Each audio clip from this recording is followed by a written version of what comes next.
Cordial saludo para todas aquellas personas que tengan acceso a este material. Seguimos con la tanda de entrevistas para la investigación que se está llevando a cabo para la tesis de grado, y en esta oportunidad nos acompaña la profesora Marta Herrera, quien está vinculada desde hace rato con la universidad, egresada de la universidad, también especialista en el área del periodismo. Y bueno, Martica, bienvenida a este espacio, muchas gracias por tu tiempo. Muchas gracias, David. Encantada de estar aquí contigo. El tema es un poquito espinoso, pero la idea es abordarlo desde otro punto de vista, aunque pues empezaremos por lo más elemental, es acerca del lenguaje inclusivo. Entonces, en primera instancia me gustaría que comentaras a toda la audiencia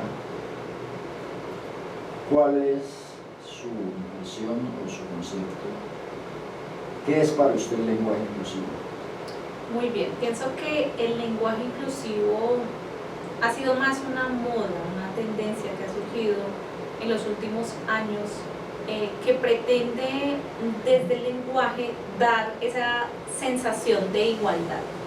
Sin embargo, depende del contexto, puede ser, digamos, no bien interpretado, en el sentido de que resulta ya algo, digamos, redundante en el caso del español, ¿sí? Porque si tú te pones a mirar un idioma como el inglés, por ejemplo, es un idioma que es más bien neutro. Ellos usan una manera muy neutra de referirse a todos, y ahí ellos no tienen ni todos ni todas, es una sola partícula. Entonces pienso que al ser tan rico el español, es ahí donde surgen tantas variables que buscan modificar el lenguaje de una manera que de pronto aquellas personas que se sienten de acuerdo pues a lo que uno lee, a lo que uno entiende, los no binarios, por ejemplo, ¿sí? Se identifican como ella, ¿sí? Entonces son esas personas que buscan esa representación, pero siento que no es el camino para encontrar esa representación, porque siento que de esa manera lo que va a hacer es excluirlos más. Y es que de hecho hay una bifurcación en todos los que apoyan el lenguaje inclusivo, no están en la misma tónica, es decir, hay unos que lo hacen por aquello de la inclusión de las palabras por el género, si es masculino, si es femenino, y hay otros que lo hacen netamente por la inclusión de esos grupos que dicen no binarios, y ya ni siquiera se van por la O o la A, sino por el tódex, la X, algo más semiótico, más simbólico, y entre ellos no siempre concuerdan por el apoyo del lenguaje, sino por alguna de las dos vertientes. Lawrence Thomas, que es una de las que más defiende el lenguaje inclusivo, no está de acuerdo con lo del tódex. Entonces pregunto yo algo, ¿no debería ser o no debería entenderse el lenguaje inclusivo como ese tipo de lenguaje, por ejemplo, para quienes tienen limitaciones auditivas o visuales? Es más ajustado el término de inclusivo en esas condiciones, ¿no? Sí, de la manera en que, pero depende, porque si tú le preguntas a una persona que está relacionada con el mundo, por ejemplo, de los sordos, ellos lo ven como un idioma, es una lengua, ¿sí? Y no los estamos no le estamos haciendo un favor. Y de la misma manera, cuando están en un grupo, por ejemplo, de personas no oyentes, están allí reunidas, si tú te acercas, tú eres el excluido porque tú no manejas la lengua, ¿sí? Al igual que pasaría con alguien que habla otro idioma, alemán, inglés, si no manejas la lengua, pues vas a quedar totalmente excluido. Me refiero yo que cuando se habla de este grupo de población, como comúnmente ocurría y ha ocurrido en todos estos países, no solo en Colombia, ellos tenían muchas limitantes porque no había el apoyo del braille, no había los apoyos que hay hoy en día. En ese sentido se estaría promulgando porque ellos de cierta manera lograran esa igualdad de comunicación. Pero la pelea entre géneros, por una palabra y otra, puedo estar errado, quizás no sea tan inclusivo como en sí lo determina el género. o la expresión del lenguaje inclusivo. Bajo esos preceptos, ¿usted considera que en la línea periodística o de comunicación social y periodismo pueden darse los profesionales o los estudiantes que se forman en estas áreas la licencia de hacer un mal uso del lenguaje? Tanto como darse la licencia, no de manera arbitraria, pero de pronto sí de manera impositiva, porque si estás trabajando, no sé, me voy a inventar algo loco, con una ONG que trabaja con el tema de inclusión, ¿sí? Pero respecto al tema de género, ¿sí? Pienso que ellos se verían obligados a tratar de usar ese denominado lenguaje inclusivo. Entonces, por una forma particular. Claro, por una cuestión muy particular. Entonces allí tú como periodista, como comunicador que vas a estar siendo de community manager o sí, la persona que maneja las redes sociales, página web, te verías obligado a adaptarte y a tener que usar ese lenguaje. Sería algo más o menos, ¿sí? Y en condiciones normales en la academia, estando en la academia, que es donde se forman esos futuros profesionales que son la nueva fuerza laboral, y en cualquier país, pero hablando puntualmente de nuestro caso, que es donde estamos viviendo este fenómeno, por llamarlo de algún modo, deben formarse los estudiantes bajo las normas establecidas o sencillamente da lo mismo si se utiliza el lenguaje inclusivo en esos procesos de formación. Sobre todo, quiero aclarar, sobre todo en esos procesos del área de la comunicación social y periodismo.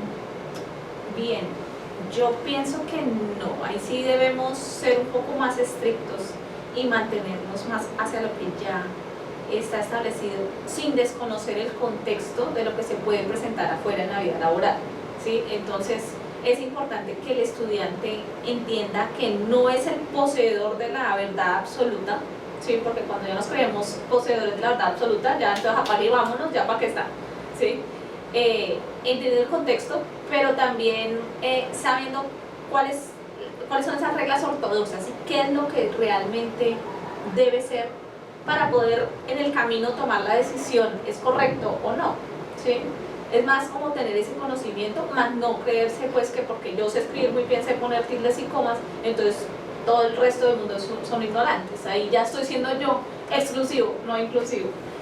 Apartándonos o no apartándonos, haciendo un pequeño paréntesis, y estoy seguro que tuvo usted la oportunidad de interactuar con Javier Darío Restrepo cuando estuvo aquí en la universidad, pues él se considera casi que el padre del periodismo colombiano y padre de la ética periodística. En una de sus muchas frases célebres, por demás que tiene más de 100 frases célebres que las ha publicado ampliamente la Fundación Gabo, decía en una de ellas, voy a parafrasear, que así como para el abogado, las leyes, para los médicos, cirujanos, el instrumental era su mejor herramienta, consideraba que para los periodistas su mejor herramienta o su principal herramienta era el lenguaje, que no hacer uso correcto de ese lenguaje, pues de cierta forma los hacía faltar a la ética periodística. ¿Qué concepto le merece estas afirmaciones de Javier Darío Restrepo? Respetando al desaparecido Javier Darío Restrepo, pues una eminencia del periodismo, por supuesto, no podemos, digamos, ser tan anacrónicos en ese sentido. ¿A qué voy? A que también tenemos que mirar a qué audiencia es la que queremos llegar. Entonces, con esta revolución de los medios digitales, ¿sí?, el lenguaje se ha ido adaptando, nos guste o no. La inmediatez, ¿sí?, la manera como se presentan los contenidos, como se presentan los nuevos discursos, invita inevitablemente a que se transforme. Respetando unas líneas base, sí, pero no se puede quedar, digamos, en la extensión porque también soy de las que piensan que el periodista debe ser lo más claro posible. Y si tú solamente usas términos rimbombantes que solamente los entiendes tú, lo estás escribiendo para ti. Y cuando uno escribe, así sea un copy de una publicación, debe ser pensado para el público al que le va a llegar.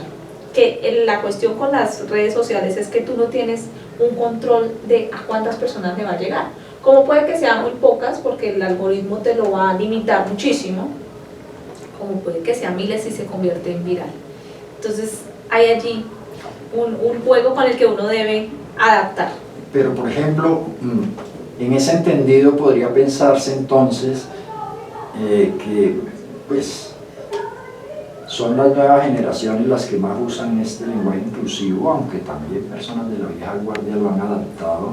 No se sabe si porque estén de acuerdo o porque quieran estar dentro de esa sociedad odierna y moderna, pero lo han hecho. Pero pues no se puede negar que son las nuevas generaciones que más lo utilizan, y en ese entendido de lo que comentaba podría pensarse entonces, sujeto a estar equivocado, que redactar o producir algo periodísticamente hablando tendría de cierto modo que hacerse bajo esa utilización y ese modernismo para que la gente lo entienda. ¿Y qué pasa si se hace utilizando el lenguaje tradicional, no rebombante, pero normatizado? ¿Cambia la percepción de los lectores o de la audiencia? Depende también del contexto, porque obviamente si estamos hablando de que es un artículo científico, si estamos hablando de que es un artículo, digamos, para una revista que tiene ciertas pautas y ciertas normas de extensión, allí, claro, nos vemos abocados a usar el lenguaje tradicional, ¿sí? Pero aplicado a lo que es la realidad que está viviendo ahorita el comunicador, lo que están requiriendo las empresas, que están más buscando generar comunidad a través de las redes sociales, a través de sus publicaciones, allí deben mirar. No sé si has visto, por ejemplo, Netflix, la gente que debe tener detrás respondiendo los comentarios es bastante creativa, o sea, y se sale de todo contexto de lo serio, ¿sí? Porque realmente van al punto, están en contexto sobre lo que sucede, pueden hasta bromear respondiendo preguntas, pero lo que allí están generando es una conexión con gente de diferentes países, que por ejemplo en este caso Latinoamérica, nosotros al hablar español desde México hasta el sur, pues somos muchos países los que tenemos en común esta lengua, y pues puede ser alguien que está escribiendo desde Argentina, alguien que está escribiendo en El Salvador, y poderse conectar, ¿sí? Entonces creo que es ahí donde se va transformando, y pienso que esta discusión no es nueva. Pienso que también hubo miedo hace 100 años cuando empezó la radio en su furor, ¿sí? Entonces como que todo el mundo enterándose de todo, ¿cómo va a ser? Sí. Sí, entonces todas esas revoluciones que han generado los medios siempre han traído miedo de qué va a pasar, cómo se va a transformar la sociedad, nos va a afectar, ¿sí? Pero 100 años después, pues aquí estamos y continuamos evolucionando como sociedad. Tal vez de pronto no como, de pronto desde lo muy personal uno quisiera ver de pronto más cultura, aprovechando más el conocimiento, porque también pasa que hay tanta información disponible, pero realmente qué tanta información conocemos, o realmente qué tanta consumimos de manera responsable o apropiamos realmente. Podría decirse que mucho de ese lenguaje, además del contagio, porque hay contagio, y se da también porque es más fácil de un momento a otro adoptarlo que estudiarlo, es decir, es más difícil aprender las normas gramaticales y lingüísticas que adoptar algo que está no estructurado y se vuelve lo que en las redes sería viral. Entonces no podría darse ese caso. Por consenso, claro, si es lo socialmente aceptado, realmente pues nos vamos hacia esa línea. Es más fácil aceptarlo que estudiarlo. Pero la lengua, fíjate que la lengua es algo muy, muy particular, porque nosotros pasamos muchos años del colegio aprendiendo castellano, ¿sí? Nos enseñan las reglas, nos enseñan qué es un verbo, qué es un sustantivo, ¿sí? Todas estas reglas que debemos conocer para hacer un propio manejo del lenguaje. Pero yo creo, y he comprobado muchísimas veces, que la lengua es algo vivo. Entonces, tú puedes aprender, o sea, todos los días aprendemos palabras nuevas, ¿sí? Y dependiendo del contexto, también depende qué vas a decir, porque una frase que yo lance acá de pronto muy propia de nosotros no va a sonar igual en México, no va a sonar igual en Argentina, ¿sí? Entonces, en ese sentido, la lengua es viva porque depende del lugar donde estés. Nomás allí en Venezuela, recuerdo mucho cuando estuve y entonces tenía unas primitas chiquiticas, pues chiquiticas de 8 o 9 años, y entonces yo, normal, nosotros acá usamos la palabra coger, que es absolutamente normal. Ay, voy a coger esto, o sea, normal. Y yo como, ay, voy a coger, y la chiquitica, entonces yo me quedé como, cuando caí en cuenta, yo, ay, claro, para ellos tiene la connotación sexual. Entonces la lengua es absolutamente viva. Entonces yo pienso que sí hay, claro, una manera, una estructura real, una estructura básica que se debe tener en cuenta, pero la lengua es algo vivo, que se transforma todo el tiempo. Es tan viva que a veces hace daño. Sí, y por ejemplo, no es lo mismo pues hablar con un costeño, no es lo mismo hablar con alguien del sur del país, sí, es que demasiado. De pocos kilómetros, porque 100, 200 kilómetros realmente en la geografía son puntos y la variación es abismal, pero igual pienso que como estructuración el idioma con todas esas variantes geográficas, regionales, culturales, conserva pues una estructura que no en vano la han hecho grandes pensadores, eso no lo hace cualquiera.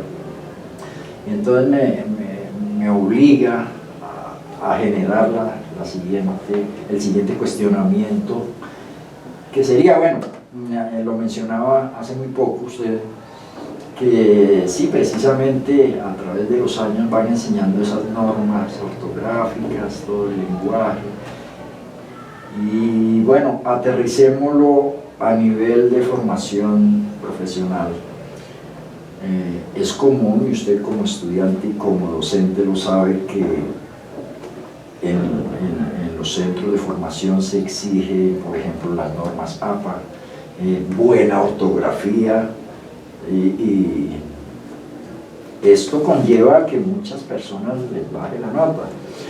Entonces, al ver que todavía se aplica eso y son normas APA, porque son normas, y son ortografía porque son normas, no queda un halo de ambigüedad cuando se aplican unas normas y se omite, por ejemplo, la utilización en ese proceso de formación del lenguaje normatizado. No queda un halo, una ambigüedad. ¿Qué piensa usted? Bueno, es que por eso te decía al principio, si hablamos del tema académico, efectivamente hay unos niveles de exigencia más para los comunicadores sociales que para ninguna otra carrera. Es triste cuando te encuentras con un profesional de cualquier carrera y te escribe con mala ortografía o ves publicaciones, tú dices, pero no pasa por una universidad, no aprendió como lo mínimo, las bases, las reglas. Siempre uno se cuestiona, ¿sí? Entre esa exigencia y cuál es el uso que realmente se le da a la lengua. Y sí, creo que sí queda allí una ambigüedad, sí se da. Bueno, este tema podríamos extendernos muchísimo, pero primero su tiempo es corto y tampoco quiero que la audiencia se aburra con este discernimiento tan interesante por demás. Me veo obligado a hacerle quizás la última pregunta. Insisto, desde la academia,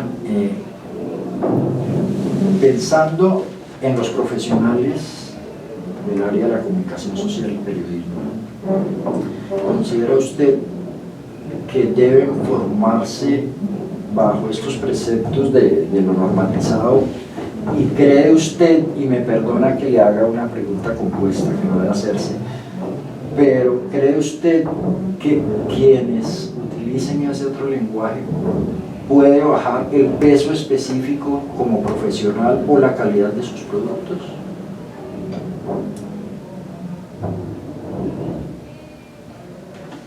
Espérame a ver porque está extensa esa pregunta. Sí, claro, para el que conoce las reglas, al ver una falta o al ver de pronto un uso del lenguaje inadecuado, uno se asombra, ¿sí? Cuando uno ve una palabra sin tilde, cuando uno dice, uy, ¿cómo va a escribir queso con K? ¿Sí? Uno de una vez reacciona.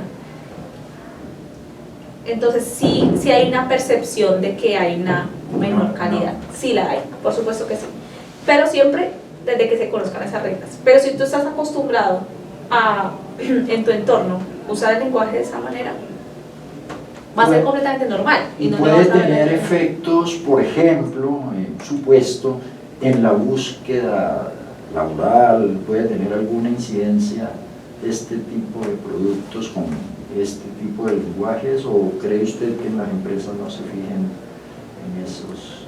Actualmente desde los recursos humanos, claro, si tú vas a presentar una hoja de vida con una adaptación del lenguaje, reemplazando todas las Qs por Ks, pues seguramente van a decir, pero esta persona, ¿en qué estaba pensando?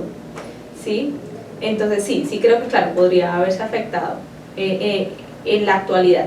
Sin embargo, cada vez nos impulsan más hacia el metaverso, nos impulsan más hacia lo digital, hacia esa realidad virtual, y ahí hay un campo muy grande para que cada vez personas muchísimo más jóvenes que nosotros estén trabajando desde la comodidad de su casa, trabajando de manera virtual, donde casi que ni siquiera tuvieron que presentar una entrevista, sino muestran su brief y dicen, yo sé hacer esto, listo, contratado.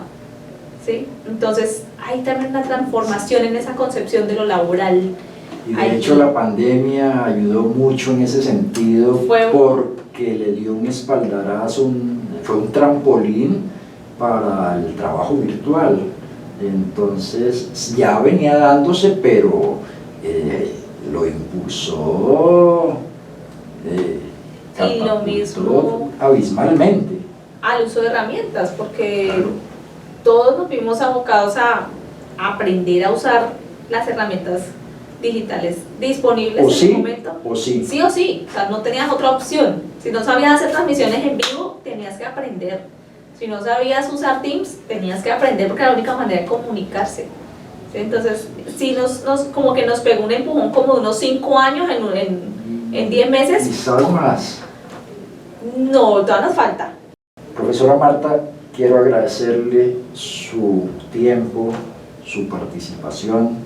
Sin duda alguna va a enriquecer mucho el proceso de esta investigación, y espero tenerla nuevamente aquí para otro tema de actualidad importante para la academia, que es lo que nos impulsa a adelantar estas gestas en pro de dilucidar todas estas controversias que se dan con respecto a muchas de las temáticas que están en el entorno de las universidades y de los procesos de formación. Mil gracias por su tiempo. Javier, gracias por la invitación, un gusto. Cualquier pregunta en el futuro que tengas, con gusto. Mil gracias, profesor. Gracias.